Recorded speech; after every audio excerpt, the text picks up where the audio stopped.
is we're going to reinforce the ceramic shell with wire. And I've done it several ways over the year. I used to use stainless steel welding wire and make spring clips and clip all the way around.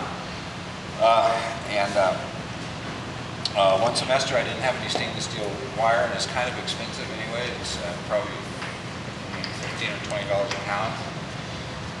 And I did have this. This is common.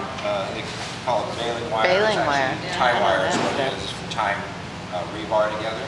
But it's also they used to use it on hay bales. Yep. It's very cheap. About I think 1,600 feet of it is like $2. Larger supply.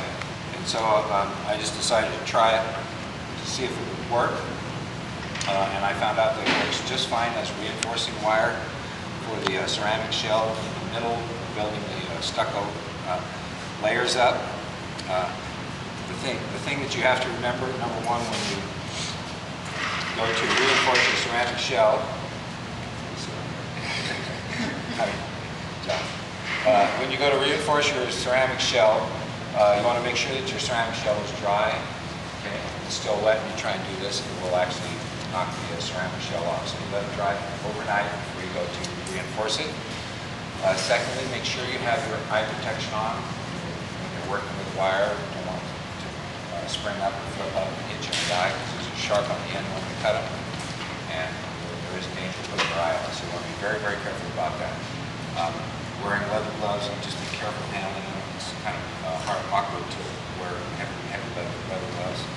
And rubber gloves won't stop this from penetrating the gloves. So just be very careful when you're handling your wire. Okay? All right. Essentially what we want to do is we want to make sure we have wire reinforcing about most of the structures about every 1.5 inches have some wire reinforcing. It's also critical once you get your piece wired to make sure that the wire is completely covered by the ceramic shell. It's a burnout phase. In the burnout phase, this is iron wire, and this iron wire will just burn up and have no reinforcing effect whatsoever. Okay, so I'm going to start. I'm going to do it in kind of small sections to start. What happens if you don't use the wire?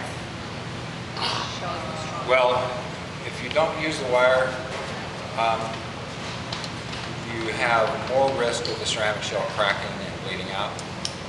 Okay. Remember when I said the industry, when they do castings, they cast 500 of them and a 10% loss is just fine. But in the sculpture, we're casting 8 pieces.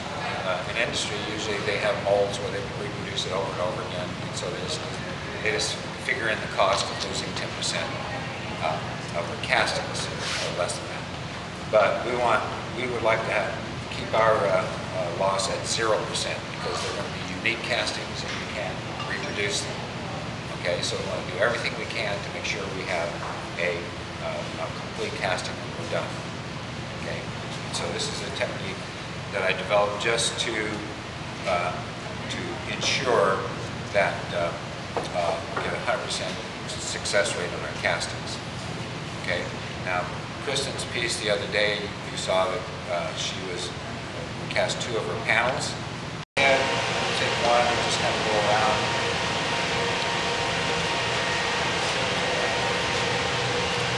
Now the wire is relatively soft, so you can bend it to conform.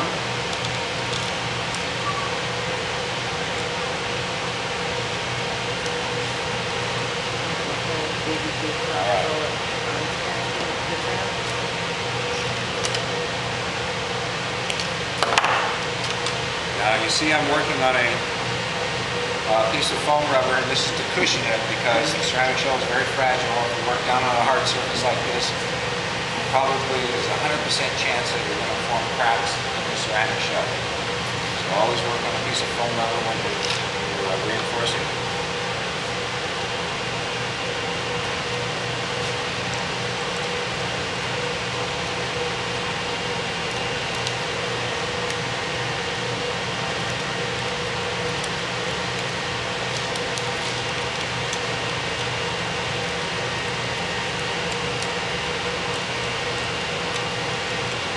Does the wire have to be in a specific place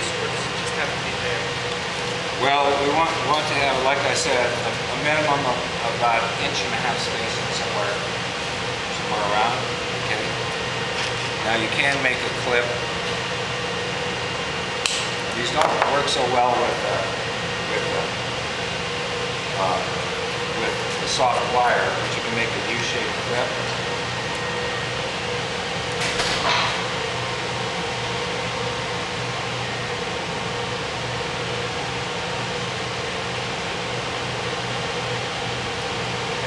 So it looks like an omega sign. And you can use these to clip on. Now once you do this, let me just put it somewhere else. Once you use this type of clip, though, you have to be very careful handling it because these sharp edges are pointed out. So it's just like a little spring clip.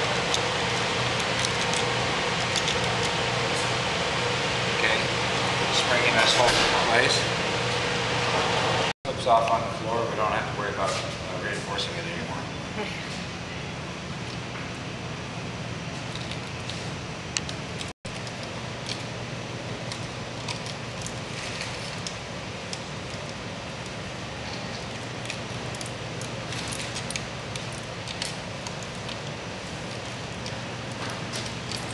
How tight do you want to make it? It doesn't have to be very tight. It just has to be kind of close to the ceramic shell. It's going to be covered with ceramic shell. You build this up with 5 or 6 more layers on here. You're going to put 5 or 6 more coats of slurry? Yeah, slurry and of course sand.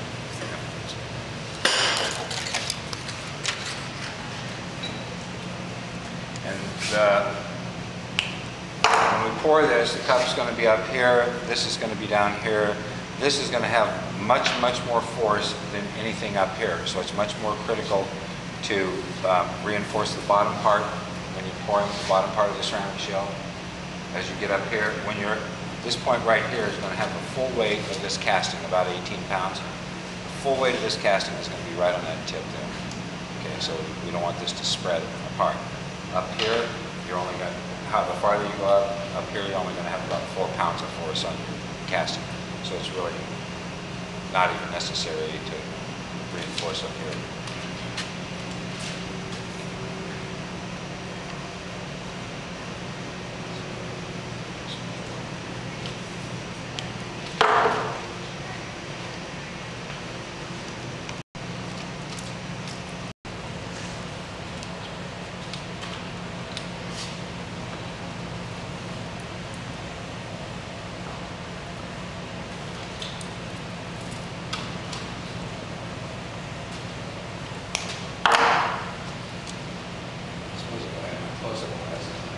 See what I'm doing. It's just pretending that I actually can't see it.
Well, because we're only going to put 5 more layers, if we have a wire that spans this, we're only going to put 5 more layers of ceramic shell on there. It's going to be very thin, very fragile, very easy to touch that and break it. And if it breaks during the burnout, if it breaks and the heat can get to the wire, it will actually burn the wire up, and then you'll have a hole going leading to the interior of the ceramic shell. Okay. Mega. Or it's a fish.